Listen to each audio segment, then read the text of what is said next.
시청자 여러분 안녕하십니까? 6월 24일 수요일 뉴스타트 1부 시작합니다.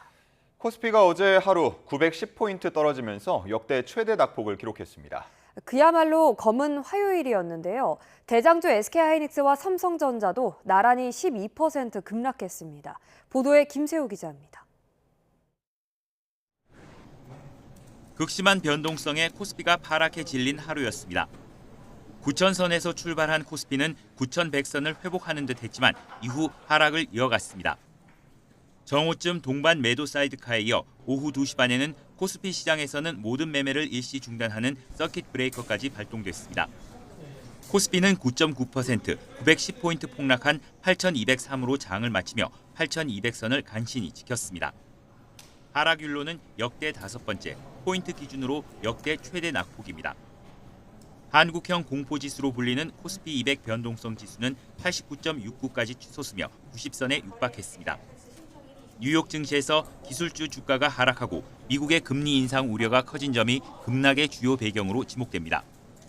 미국 증시가 하락 마감했고요. 그리고 그 과정에서 외국인이 한국에서 선물 매도를 굉장히 많이 진행을 했습니다. 이게 굉장히 과열 부담이 있었기 때문에 매도 물량이 조금만 나오더라도 지수 낙폭이 커지는 환경이었는데요. 코스피의 대표 주자인 SK하이닉스와 삼성전자도 모두 12% 이상 급락했습니다. 특히 삼성전자의 외국인 주식 보유율은 전날 기준 48%까지 떨어져 13년 만에 최저 수준을 보였습니다. 코스피 시장에서 외국인이 4조 1천억 원, 기관이 4조 5천억 원 넘게 순매도를 했고 개인이 8조 5,913억 원을 순매수하며 받아냈지만 지수를 받치기에는 역부족이었습니다. 코스닥은 7.94% 내린 891을 기록하며 900선마저 내줬습니다. 원달러 환율은 1,540원 턱 밑에서 위협하며 1,539.1원으로 주간 거래를 마쳤습니다. YTN 김세호입니다. 국민연금이 다음 달부터 자산 리밸런싱을 재개해 연말까지 60조 원 규모의 국내 주식을 매도할 수 있다는 전망이 나옵니다. 국내 증시가 상당한 조정을 받을 수 있다는 우려가 있지만 국민연금발 수급 이슈가 시장에 주는 충격은 제한적일 거란 반론이 우세합니다. 권민석 기자의 보도입니다. 국민연금은 지난 1월 기금 투자 자산에 대한 리밸런싱을 이달 말까지 한시적으로 유예했습니다. 유례 없는 코스피 랠리를 고려해 국내 주식 비중이 기준을 넘더라도 당분간 기계적으로 덜어내지 않기로 한 겁니다. 지난달엔 국내 주식 목표 비중을 14.9%에서 20.8%로 대폭 상향했습니다. 자산 배분 허용 범위도 최대 플러스 마이너스 8%로 넓혀 국장 보유 상단을 28.8%까지 높였습니다. 국민연금의 장기 수익성과 안정성을 제고하면서도 금융시장에 미치는 영향을 함께 고려하여 국민연금이 더욱 신뢰받을 수 있도록. 그럼에도 코스피 활황이 이어지면서 국민연금의 국내 주식 비중은 30%를 넘어선 거로 알려졌습니다. 특히 다음 달부터 리밸런싱이 재개되면 목표치를 맞추기 위해 국내 주식을 최대 60조 원가량 매도할 수 있다는 관측이 나옵니다. 반도체주 쏠림에 최대 기관 투자자의 매도세가 겹치면 증시 조정 빌미가 될 거란 우려가 있지만 국내 주식시장 기초 체력이 강해져 충분히 소화 가능하다는 반론도 제기됩니다. 이와 관련해 김성주 국민연금공단 이사장은 연기금의 세부 운용 전략은 비공개라면서도 시장에 주는 충격을 최소화한다는 공공성 원칙을 강조했습니다. 또 국내 주식 비중 추가 상향 여부는 연말 상황을 보고 결정할 거라고 설명했습니다. 국민연금이 국내 주식 부양에 앞장서 왔다는 비판에 대해선 이 좋은 장을 포기하면 바보가 될 수 있다고 선을 그었습니다. 1일 최대 리밸런싱 규모를 축소한 국민연금은 국내 주식 초과분도 장기간 분산 매도해 하방 압력을 최대한 줄일 방침입니다. YTN 권민석입니다. 이재명 대통령은 사상 최대 성과급이나 코스피 지수도 다른 세상 이야기라는 청년들의 소외감을 정부는 뼈아프게 받아들여야 한다고 강조했습니다. 그러면서 적극적인 청년 정책 마련을 주문했는데 최근 지지율 하락세와 무관치 않아 보입니다. 강진원 기자의 보도입니다. 열흘 동안 유럽 순방 이후 처음으로 주재한 국무회의에서 이 대통령은 자산 양극화 문제를 화두로 꺼냈습니다. 반도체 기업을 중심으로 급성장한 주식시장의 이면엔 그늘도 있다고 지적했습니다. 반도체 호황, 또 그중에 주식시장 급성장이라고 하는 이 눈부신 성과가 있습니다만 그 이면에 또 자산 양극화라고 하는 그늘이 짙게 드리우고 있습니다. 특히 자산 형성 기회 자체가 부족한 청년들의 소외감을 우려했습니다. 안정적인 일자리와 소득을 바탕으로 주식시장에 투자하고 또 성과를 가져갈 수 있는 기성세대와 달리 상대적 박탈감이 더 클 수 있다고 본 겁니다. 역대급의 성과급이나 역대급인 코스피 지수도 나에게는 딴 세상 이야기라는 청년들의 소외감을 정부가 뼈아프게 받아들여야 할 것입니다.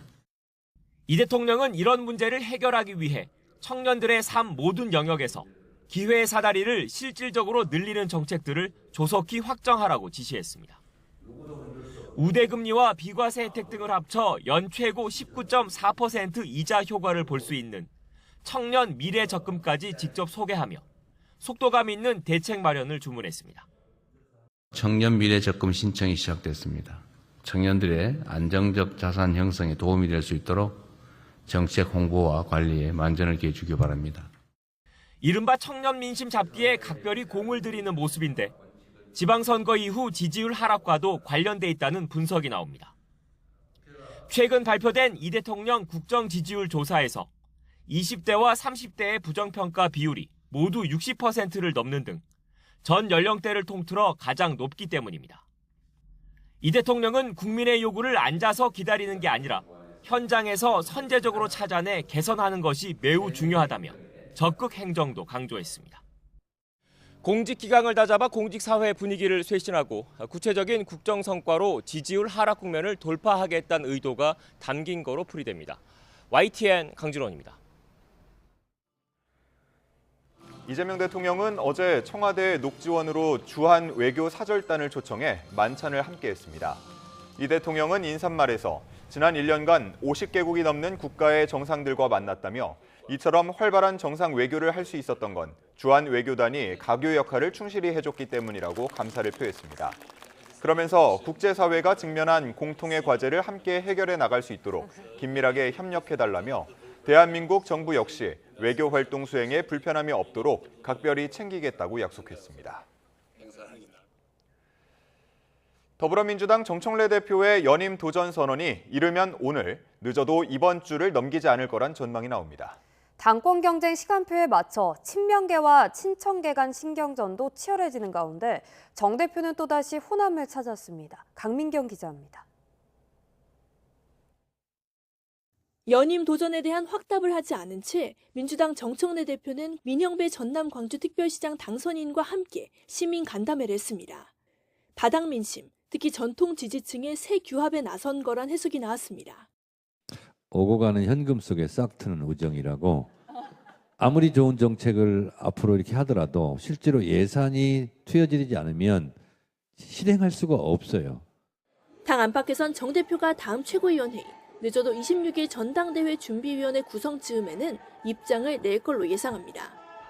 정 대표는 7월 1일자로 당직자 승진, 전부 인사를 단행했는데 세력 굳히기란 해석도 나오지만 금주 사태를 앞두고 밀린 당무를 처리하는 거란 설명에 힘이 실리는 분위기입니다. 연임 도전을 고민할 단계는 지났고 출마 초일기에 들어갔다는 건데 그만큼 친명계도 더 공세적으로 변했습니다. 아직은 행정부를 챙겨야 하는 김민석 국무총리를 대신해 친명계가 앞장서 정청래 책임론에 불을 지피고 있습니다. 민주당의 지도부가 그동안의 당의 운영을 잘못 운영했다. 현 지도부가 정청래 대표가 다시 출마할 명분은 약하다. 여기에 또 다른 당권주자 송영길 의원이 최근 이재명 대통령이 유럽 순방에서 돌아온 날 만찬을 한 사실도 뒤늦게 알려졌습니다. 당사자는 NCND라는 말로 시인도 부인도 안 했는데 3박 5일 미국 출장에서 돌아오는 대로 출마 구상을 구체화할 걸로 보입니다. 친명계의 협공에 친청계는 안티가 되기보다 비전을 제시해라, 비판은 쉽다는 논리로 방어막을 치고 있습니다. 특히 정청래만큼은 안 된다는 송영길 의원을 향해서는 전면전을 불사하는 분위기입니다. 누구는 된다 안 된다 가지고 논쟁하는 것은 우리 전당대 수준을 좀 떨어뜨리는 거라고 생각합니다. 일단 링 위에 오르면 정청래 대표는 보안수사권 폐지 같은 선명한 의제들을 들고 당심의 밑바닥을 거침없이 파고들 걸로 보입니다. 후발주자인 친명계가 어떻게 주도권을 탈환해올지가 이번 당권 경쟁의 핵심 관전 포인트입니다. YTN 강민경입니다. 국민의힘 장동혁 대표가 연어 술 파티는 역사상 가장 끔찍한 조작 선동 사건이라며 이번 엿새 만에 SNS 대여 공세에 나섰습니다. 장 대표가 자리를 비운 여의도에선 투표지 부족 사태 해법을 고리로 보수 야권 인사들이 한자리에 모였습니다. 박희재 기자의 보도입니다. 과로된 건강 문제로 입원한 장동혁 대표가 엿새 만에 침묵을 깼습니다. 연어 술파티 쿠데타는 실패했다. 공소 취소 대신 멈춘 재판들을 재개하라며 이재명 대통령을 저격했습니다. 길어지는 병원 생활 속에 SNS로 모처럼 존재감을 드러낸 겁니다. 당권파 인사들이 병문안을 다녀오며 결집을 도모한 가운데 장동혁 대표 체제의 키맨으로 꼽혔던 김재원 최고위원은 사퇴에 일단 선을 그었습니다. 저는 지금까지 제가 최고위원으로 있으면서 지도부 붕괴에 참여해 본 적이 없어요. 장동혁 대표의 공백 속에 여의도에선 새로운 연대 움직임이 활발합니다. 선관위 개혁을 고리로 구주류 중진부터 초재선 의원들, 개혁신당과 무소속 한동훈 의원까지 한자리에 모였습니다. 참정권을 주제로 한 토론회에서 이들은 전면 재선거와 부정선거 등을 일축하며 당권파와 온도차를 드러냈습니다. 전면적인 재선거를 주장하는 것 또한 현행 법률과 헌법에 맞지 않을 수 있다라는 생각을 가집니다. 한동훈 의원은 주호영 의원 등을 선배님이라고 부르는 등 부쩍 밀착하는 모습을 보였는데 나라가 잘 되는 정치를 위해 뭐든 하겠다고 강조했습니다. 저 개인 입장에서의 복당이라든가 이런 차원이 아니라 공소 취소 같은 큰 싸움도 앞두고 있고 나라를 바로잡아야 한다는 큰 과제가 있단 말입니다. 현장에 서면 축사를 보낸 오세훈 서울시장은 오늘 대한민국 정치가 나아가야 할 방향을 주제로 국회에서 초청 세미나에 나섭니다. 장동혁 당권파와 거리를 둔 보수 재건 움직임이 본격화하는 분위기입니다. 지지율 상승세 속 장 대표가 당직 개편 등으로 정면 돌파에 나설 계획이라 당내 전운이 감돌고 있습니다. YTN 박희재입니다. 투표용지 부족 사태 진상 규명을 위한 국회 국정조사 특위회의에선 선관위를 향한 질타가 쏟아졌습니다. 증인 대부분이 뒤늦게 모습을 드러내거나 축소 인쇄 지침을 몰랐다고 발뺌하는 등 변명과 자기 방어에 급급한 모습들이 반복됐습니다. 김철희 기자가 보도합니다. 투표용지 부족과 참정권 침해 사태의 진상을 확인하기 위한 국회 국조특위가 사태 발생 20일 만에 본격적인 회의를 열었습니다. 그동안의 국민적 공분을 반영하듯 일찍부터 선관위 관계자와 취재진이 회의장을 가득 메웠지만 정작 주요 증인들인 선관위 고위 간부들의 모습은 보이지 않았습니다. 상임하고는 달라서 다 본인의 직업들이 있습니다. 시기나 이런 것은 제가 어떻게 강요할 수가 없는 문제입니다. 핵심 증인이 빠진 상태로 회의가 시작되자 여야는 한 목소리로 선관위의 집단 항명이다, 짬짬이라며 강하게 항의했고 결국 오후가 돼서야 일부 출석이 이뤄졌습니다. 이후 이루어진 업무 보고에서 선관위는 선관위원장 상근제 등을 개혁 방안으로 내밀었는데 그동안 언론에 다 나온 얘기할 거면 무슨 소용이냐, 여야 반응은 싸늘했습니다. 여기에 투표용지 축소 인쇄 방침을 몰랐다던 노 전 위원장 등의 해명이 거짓일 수 있다는 자료가 공개되며 법적 책임 회피를 시도하는 것 아니냐는 의혹까지 제기됐습니다. 이게 당시 보고 자료입니다. 이 자료의 맨 1페이지를 보시면 요약본이 있는데 요약본에 보면 큼지막하게 나와 있어요. 쏟아지는 의혹 제기와 책임 추궁에 노태학 전 위원장은 입이 10개라도 할 말이 없다며 고개를 숙였습니다. 특히 재임 기간 3차례 해외 출장을 배우자와 다녀온 것을 두곤 송구하다며 사과했습니다. 가능한 방법을 통해서 그런 점이 있었으면 반환하는 방안을 강구하겠습니다. 야권은 이재명 대통령의 밥 친구로 알려진 위철한 상임위원에 대해서도 화력을 집중했습니다. 사퇴하실 생각 있으십니까? 없으세요? 수습할 그런 업무 자체가 공백 상태에 있습니다. 그건 무책임한 거라고 저는 봅니다. 국조특위는 다음 달 기관 보고와 현장 조사를 실시한 뒤 2차례 청문회를 열 계획입니다. 그동안 참정권 침해에 대한 책임을 묻고 선관위 개혁 방안까지 내놓을 수 있을지 주목됩니다. YTN 김철입니다. 서울 송파경찰서는 개표소 봉쇄 시위를 하다 경찰관에게 욕설을 하고 침을 뱉은 혐의로 40대 여성 A씨를 현행범 체포해 조사하고 있습니다. A씨는 어제 오전 송파구에 있는 올림픽공원 핸드볼 경기장 출입문 앞에서 경찰관에게 이름을 물어본 뒤 침을 뱉고 욕설한 혐의를 받습니다. A씨는 또 국적을 확인하겠다며 현장에 있는 경찰들을 휴대전화로 촬영하고 경찰 가족들에 대한 욕설도 한 것으로 조사됐습니다.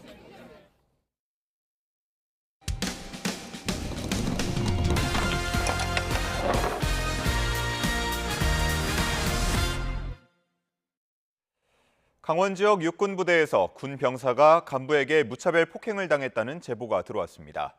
부대 적응에 어려움을 겪는 병사였는데 해당 병사는 간부가 주먹질에 이어 커피포트까지 얼굴을 향해 집어던졌다고 말했습니다.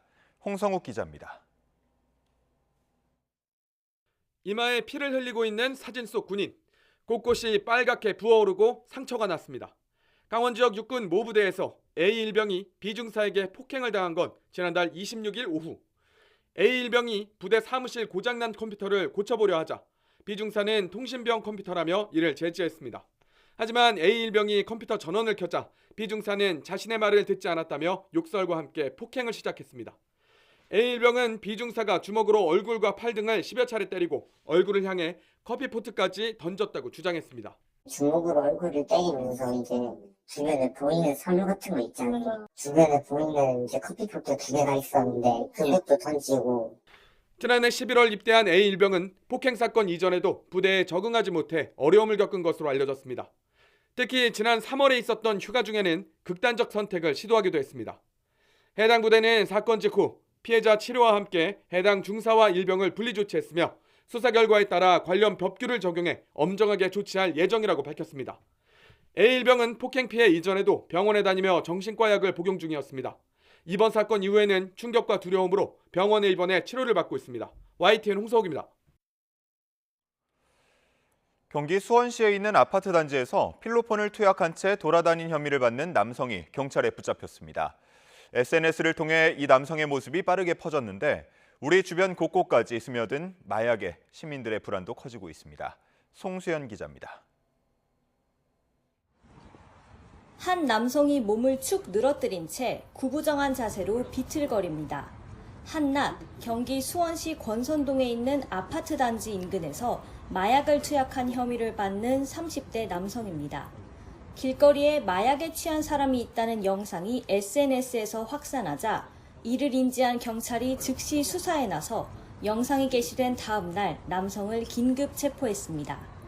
남성은 간이시약 검사에서 필로폰 양성 반응이 나온 것으로 확인됐습니다.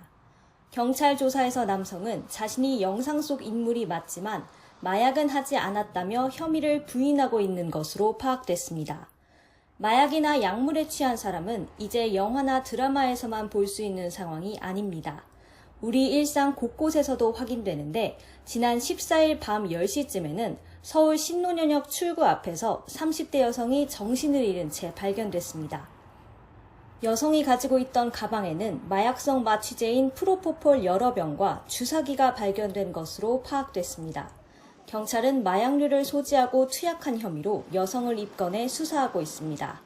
경찰청 범죄 통계를 보면 지난해 전국 18개 시도경찰청에서 적발된 마약 범죄는 1만 건을 훌쩍 넘어섰습니다. 올해 1분기에도 마약류를 소지하거나 투약, 유통하는 등의 마약 범죄가 2,500건 가까이 발생했고 경찰에 검거된 인원은 3,000명을 넘겼습니다. 도심 한복판과 주택가를 가리지 않고 일상적인 공간에서 마약 범죄가 이어지면서 시민들의 불안감도 커지고 있습니다. YTN 송수연입니다. 숙박업소에서 아기를 낳은 뒤 학대해 숨지게 한 혐의로 구속 기소된 20대 A씨에게 법원이 징역 6년을 선고했습니다. A씨는 지난해 12월 경기 의정부시에 있는 모텔에서 자신이 낳은 신생아를 화장실 세면대에서 숨지게 한 혐의를 받고 있습니다. 당시 심정지 상태로 발견된 아이는 심폐소생술을 받으며 병원으로 옮겨졌지만 끝내 숨졌습니다. 음주운전 뺑소니 사고를 내 복역 중인 가수 김호중 씨가 오는 30일 출소합니다. 법무부에 따르면 김 씨는 지난 19일 가석방 심사를 통과했습니다. 이로써 김 씨는 오는 11월로 예정됐던 만기 출소일보다 5개월 먼저 사회로 복귀하게 됐습니다. 김 씨는 재작년 5월 술을 마시고 차를 몰다 중앙선을 침범해 반대편 도로 택시와 충돌한 뒤 달아나고 매니저에게 대신 자수시킨 혐의로 기소돼 징역 2년 6개월이 확정됐습니다. 트럼프 대통령은 국제원자력기구 사찰단이 적당한 시기에 이란 핵시설 관련 현장에 투입될 것이라고 밝혔습니다. 이란이 IAEA 핵 사찰을 수용했다는 미국의 발표를 부인하는 상황에서도 사찰 재개를 기정사실화하며 이란 측의 입장을 거듭 반박한 겁니다. 트럼프 대통령은 현지 시간 23일 기자들과 만나 IAEA 사찰단의 이란 방문 시기에 대해 적당한 시기에 현장에 투입될 것이라고 말했습니다. 이란이 IAEA의 사찰 계획이 없다고 밝힌 데 대해선 그들은 틀렸다며 만약 그들이 옳다면 나는 지금 당장 회의를 취소할 것이라고 말했습니다. 미국과 이란의 종전 협상이 최종 타결된 뒤 호르무즈 해협 통행 비용 문제가 어떻게 정리될지 관심인 가운데 이란과 오만이 관련 서비스 요금 부과를 검토한다고 밝혔습니다. 최근 재개방된 호르무즈 해협에서는 이란이 일일 선박수를 제한하며 통행량을 관리하고 있는 걸로 전해졌습니다. 런던 조수연 특파원입니다. 이란과 오만이 호르무즈 해협 통항 서비스 요금 부과를 공동으로 검토하고 있다고 밝혔습니다. 향후 통항 관리와 관련해 제공될 서비스와 국제 기준에 따른 비용 청구 문제를 양국 외무부 산하 공동 실무그룹이 협의한다는 겁니다. 이번 공동 성명은 오만 무스카트에서 열린 양국 고위급 인사들의 회담 직후 발표됐습니다. 앞서 미국과 이란이 체결한 종전 양해각서에는 본협상이 진행되는 60일간만 이란이 호르무즈 해협 통항을 무료로 허용한다는 내용이 명시됐습니다. 따라서 이란이 향후 서비스료라는 명목을 내세워 실질적으로 통행료를 받으려 할 것이라는 우려가 잇따르고 있습니다. گفتم همه بدونن که هرگز دیگه اداره تنگه به قبل از جنگ باز نخواهد گشت. ما البته قوانین بین‌المللی رو به طور دقیق اجرا می‌کنیم. 해협 통제권을 둘러싼 미국과 이란의 힘겨루기 속에 통행량은 회복세를 보이고 있습니다. 영국 해사무역기구에 따르면 영국 시각 22일 정오까지 24시간 동안 30척이 넘는 선박이 해협을 지났는데 개전 이후 1일 기준으로 최다입니다. 하지만 이란 측 소식통은 아직 호르무즈 개방이 제한적으로 이루어지고 있다고 전했습니다. 혁명수비대 해군과의 조율을 거쳐 제한된 수의 선박만 통과가 허용되고 있고 해상 여건과 상황에 따라 매일 변동될 거라는 설명입니다. 이런 가운데 마르크 류터 나토 사무총장은 미국을 방문해 현지 시간 24일 트럼프 대통령과 함께 호르무즈 재개방 문제를 논의합니다. 류터 사무총장은 호르무즈 항행의 자유 회복을 위한 유럽의 노력을 부각하며 중동 전쟁 이후 고조된 미국과 유럽의 갈등을 완화하는 데 공을 들일 것으로 보입니다. 런던에서 YTN 조수연입니다. 마코 루비오 미국 국무부 장관은 호르무즈 해협에 대해 그곳은 국제 수로라며 이란의 통행료 부과 시도에 반대한다고 밝혔습니다. 루비오 장관은 현지 시간 23일 아랍에미리트에 도착해 기자들에게 어떤 나라도 국제 수로에 통행료나 수수료를 부과할 수 없다며 그건 현존하는 국제법이라고 말했습니다. 루비오 장관은 이와 관련해 걸프 지역에서 우리가 설득해야 할 대상은 없다고 생각한다며 이 지역의 모든 국가가 우리와 뜻을 같이 할 것으로 생각한다고 강조했습니다. 미국과 이란은 종전합의 후속 고위급 회담에서 새로운 레바논 충돌 방지기구 구축에 합의했습니다.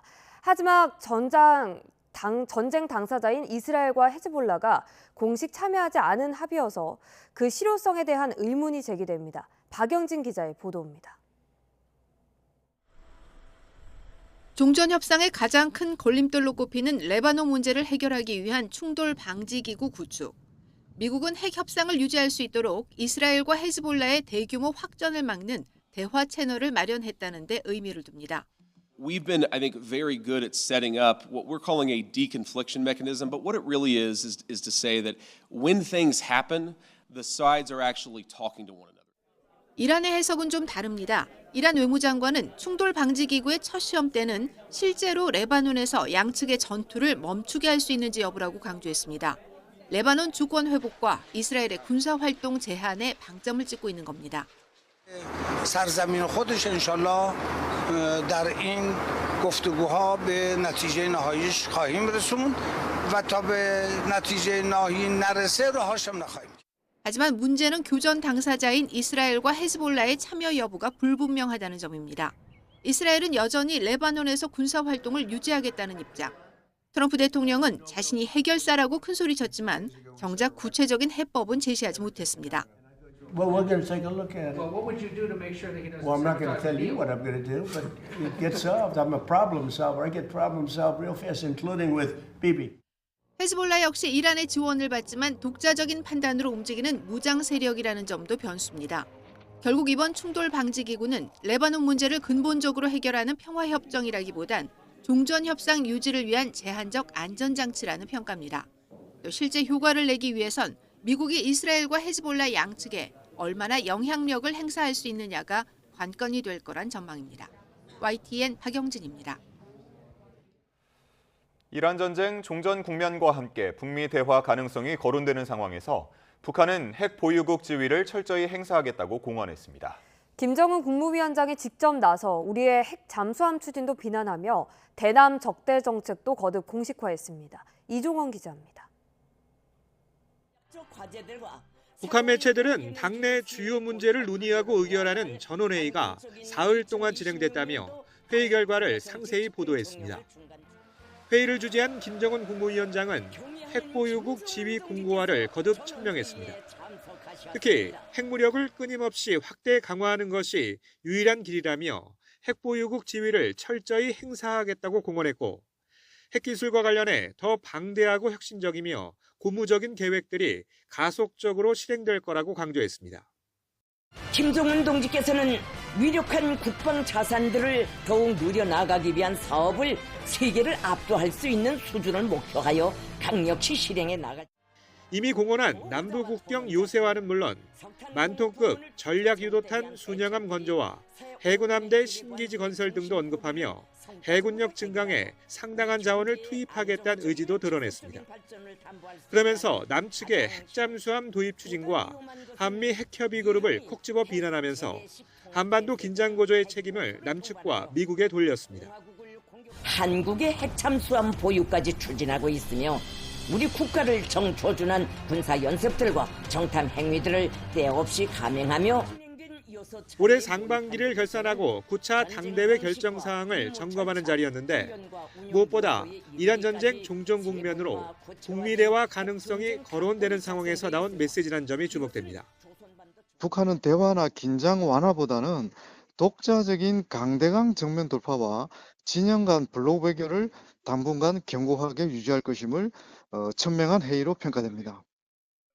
당 조직 개편도 일부 단행됐는데 김 위원장의 최측근인 조용원이 우리의 국회의장격인 최고인민회의 상임위원장 자리를 몇 달 만에 내려놓고 당 조직비서로 복귀한 점이 눈에 띕니다. 최근 군부에서 부정부패와 지시 불이행 등이 불거지면서 최측근을 통한 기강 잡기에 나선 것으로 보인다고 전문가들은 분석했습니다. YTN 이종원입니다. 이재명 대통령이 6.25 전쟁 주간을 맞아 오늘 군부대를 방문합니다. 이 대통령은 해병부대를 찾아 국민 안전을 지키기 위해 헌신하고 있는 장병들을 격려할 예정입니다.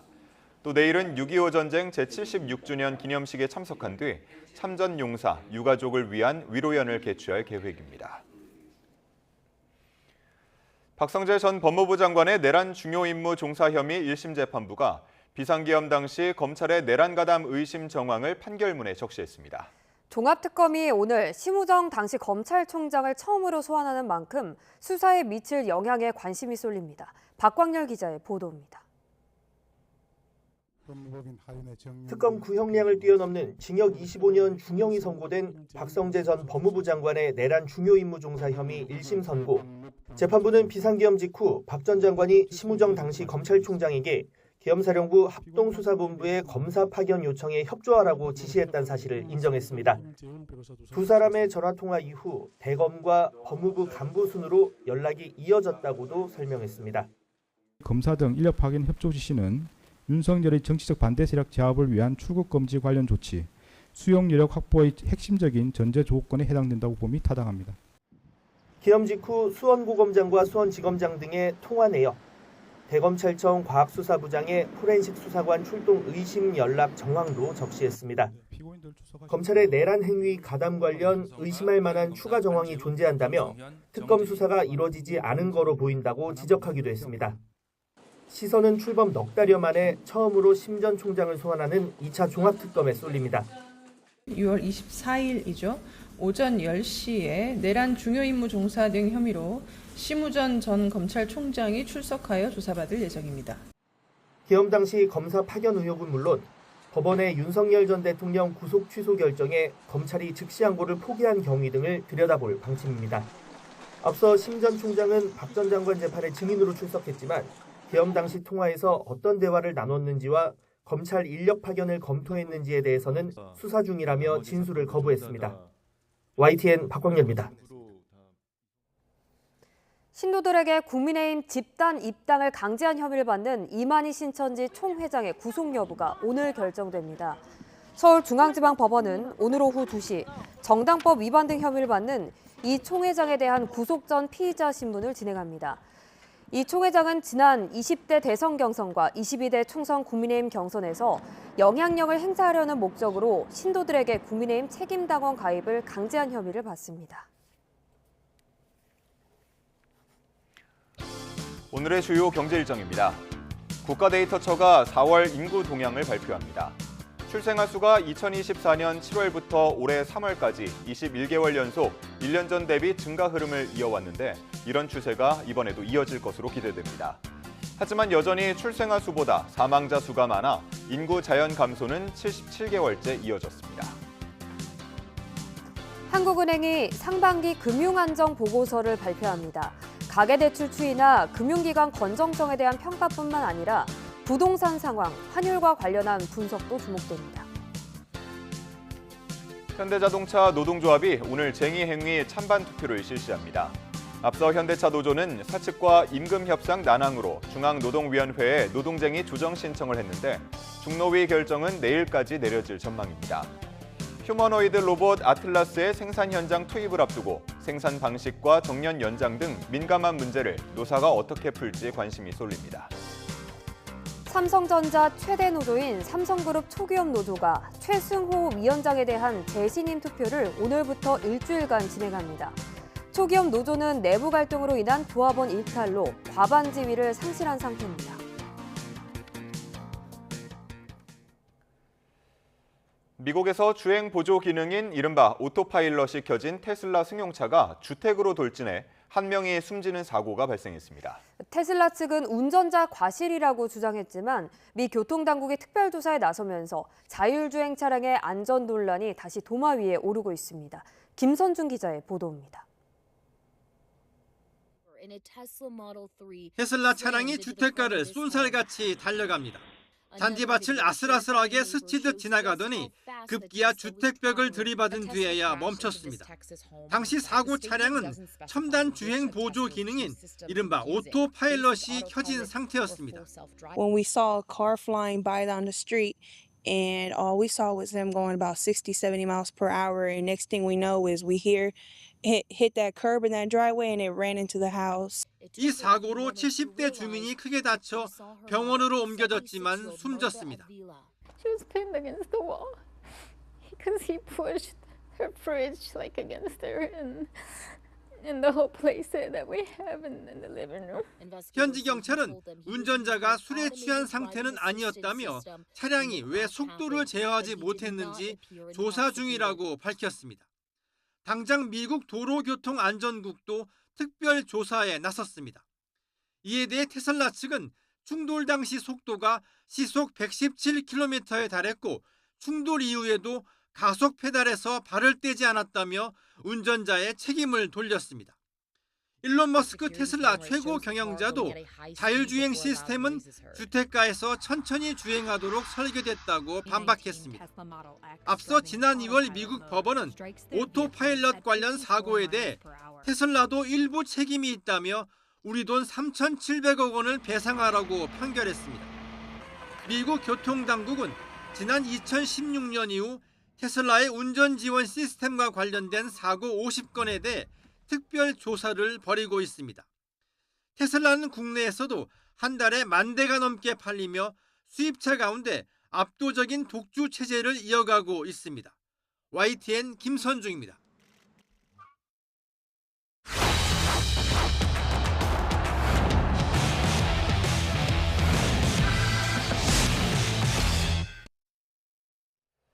남아공과 북중미 월드컵 조별리그 3차전을 치르는 홍명보호가 결전지인 몬테레이에서 첫 훈련을 소화했습니다. 이날 비공개 훈련은 기본적인 회복 운동 이후 주로 전술 훈련에 집중됐고 세트피스 훈련도 진행됐습니다. 홍명보호는 경기 하루 전날인 오늘 공식 훈련과 기자회견으로 남아공전 준비를 마무리합니다. 역사상 최고의 축구 선수는 누구이냐? 이른바 고트 논쟁은 지난 카타르 월드컵에서 메시가 우승컵과 MVP를 거머쥐면서 사실상 종지부를 찍었습니다. 이번 대회에선 월드컵 최다 골기록까지 넘어서면서 메시의 한계는 어디까지일까가 관심입니다. 이경재 기자입니다. 경기가 열린 미국 텍사스의 수도, 아르헨티나의 수도 부에노스아이레스의 수도, 또 세계의 각지의 수도. 경기 전부터 메시 옷을 입고 메시 얼굴을 하고 메시를 응원합니다. 메시의 골이 터질 때마다 떠나갈 듯 환호성도 터집니다. 17호와 18호 골. 메시는 39살 생일을 앞둔 자신의 6번째 월드컵에서 2경기 만에 5골을 몰아넣고 새 역사를 썼습니다. Una semana más tranquila y nada, así que contento. 축구계 뜨거운 감자였던 역대 최고 선수 고트 논쟁은 지난 카타르 월드컵에서 사실상 마침표를 찍었습니다. 발롱도르 최다 수상 8회와 클럽 우승 39회를 기록한 메시가 딱 하나 모자랐던 월드컵 우승 트로피를 MVP, 골든볼과 함께 수상하자 많은 전문가들은 펠레와 마라도나, 호날두 위에 메시의 이름을 올렸습니다. 카타르 월드컵 이후 라스트 댄스를 한 번 더 무대에 올린 메시는 이제 2회 연속 월드컵 우승과 역대 최초 3회 골든볼 수상, 첫 골든부트에도 도전합니다. Lo vamos a seguir intentando. El grupo no se cansa de competir, de querer siempre más. Hay una gente espectacular acá, con la gente y en el campeonato. 한계를 뛰어넘는 메시의 발끝이 전 세계 축구 팬들의 눈과 귀를 집중시키고 있습니다. YTN 이경재입니다. 프로야구 롯데가 약 1년 만에 6연승을 달리며 중위권 도약에 한 발 다가섰습니다. 롯데는 NC와의 부산 홈경기에서 8회 말에 터진 대타 노진혁의 동점 솔로 홈런과 윤동희의 끝내기 안타를 묶어 3대2로 극적인 역전승을 거뒀습니다. 329일 만에 6연승을 달린 롯데는 7위 NC와의 격차를 2경기로 좁혔습니다. 선두 LG는 삼성의 추격을 4대3, 1점 차로 따돌리고 4연승을 이어갔습니다. 선발 장현식은 5이닝을 무실점으로 막아내며 9년 만에 선발승을 따냈고 마무리 손주영은 시즌 16번째 세이브를 기록했습니다. 한화는 9회 노시환이 끝내기 안타를 터뜨리는 데 힘입어 두산을 3대2로 꺾었습니다. 서울에 거주하는 어르신들 교통비 지원을 기존 지하철에서 버스로 확대하는 조례안이 오늘 서울시의회에 상정됩니다. 서울시의회는 오늘 오후 본회의에서 서울특별시 어르신 교통비 지원 조례안을 상정해 의결할 예정입니다. 조례안에는 서울의 70세 이상 어르신을 대상으로 서울시가 버스비를 지원할 수 있다는 내용이 담겼습니다. 젊은 세대 사이 독서 열풍을 타고 지난해 15만 명에 달하는 관람객을 모았던 서울국제도서전이 오늘 개막합니다. 68회를 맞은 올해에는 AI 시대의 인간이 무엇인지를 질문으로 던지는 인간 선언을 주제로 서울 코엑스에서 닷새 동안 열립니다. 가수 오키의 연결식이 대한가수협회장으로 거행됩니다. 대한가수협회에 따르면 오키의 연결식은 오늘 오전 10시 서울 아산병원 장례식장에서 엄수됩니다. 고인은 지난 22일 오후 8시쯤 신장암 투병 끝에 73세의 나이로 세상을 떠났습니다.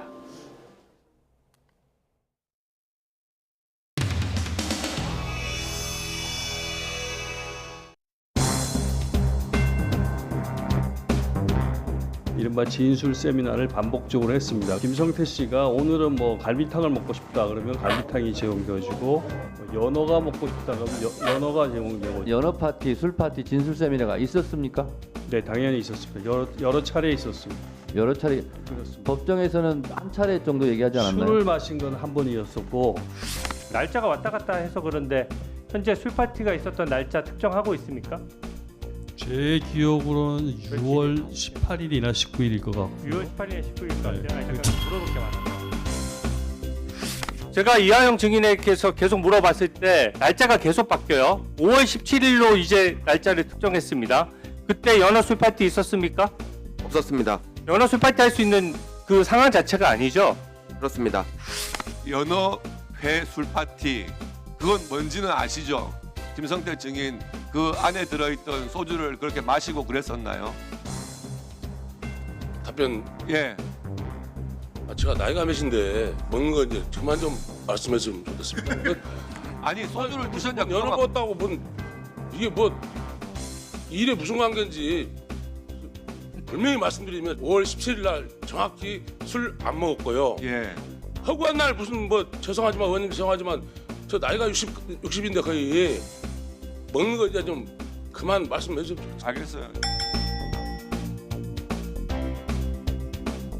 연어 술 파티 의혹에 대해 위증이라는 판결을 내렸습니다. 참 안타깝고 이상한 판결입니다. 법무부, 고검 등에서 이 사건에 대해서 다 조사를 했습니다. 근데 이것이 법원에 자료가 제출되지 않았다고 합니다. 왜 그럴까? 이것도 혹시 검찰의 짬짬이가 아니었을까? 그런 생각을 합니다. 저는 이해할 수가 없습니다. 술 반입 당연히 진술 세미나 있었습니다. 그리고 쌍방울 관계자들이 음식물들을 가지고 왔고 회덮밥도 가지고 왔고 당연히 술도 들어갔습니다. 이것은 재판이 잘못되었다. 저는 그렇게 보고 있습니다. 특검은 가야지요. 가야지요. 특검은 반드시 갑니다.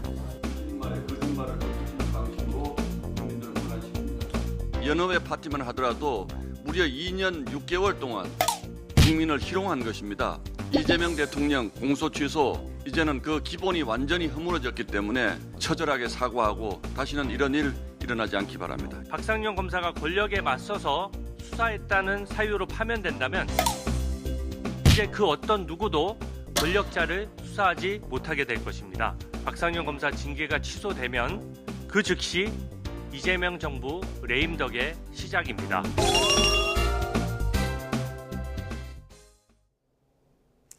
이번 주 심한 더위 없이 활동하기 무난한 날들이 이어지고 있습니다. 현재 서울 기온은 19.7도로 쾌적함이 감돌고 있는데요. 한낮에는 30도까지 올라 서쪽 지방을 중심으로 초여름 더위가 이어지겠습니다. 오늘 중서부 지방은 맑은 가운데 자외선이 매우 강하겠습니다. 그 밖의 지역은 하늘빛이 흐리겠는데요. 오늘은 동해안과 남해안, 제주도에 이어 전남 남부와 경남 내륙에도 비가 오겠습니다. 양은 5에서 최대 30mm가 되겠고요. 동해안의 비는 내일 오전까지 이어지는 곳도 있겠습니다. 오늘 아침 기온은 예년 기온을 다소 밑돌고 있습니다. 현재 서울 기온은 19.7도, 청주 19.8도를 나타내고 있습니다. 한낮에는 서쪽은 덥고 동풍이 바로 닿는 동쪽은 선선하겠는데요. 서울 30도, 강릉 23도, 대구 23도로 예상됩니다. 내일은 서울을 비롯한 전국 곳곳에 강한 소나기가 쏟아질 전망입니다. 날씨였습니다. 이상으로 뉴스타트 1부 마칩니다. 잠시 후 2부가 이어집니다. 시청해주신 여러분 고맙습니다.